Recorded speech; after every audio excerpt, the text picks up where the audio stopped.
Hai dulu, Assalamualaikum. Saya Zalika dari Trafik Kuala Selangor. Okey, hari ni saya datang dekat Nusantara Village, betul. Okey. Suasana hari ni kita tengok dengan hujan.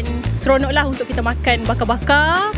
Sini ada bakar-bakar, ada lauk yang dah masak, semua ada. Okey, jadi semua sedap.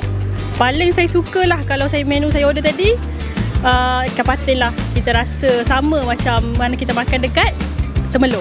Dia tenang. Dia okey, kita datang ni kita boleh menghirup udara yang segar. So tenang, jauh daripada bandar-bandar sikit. So dia nama lagi village. So dia jauh daripada orang.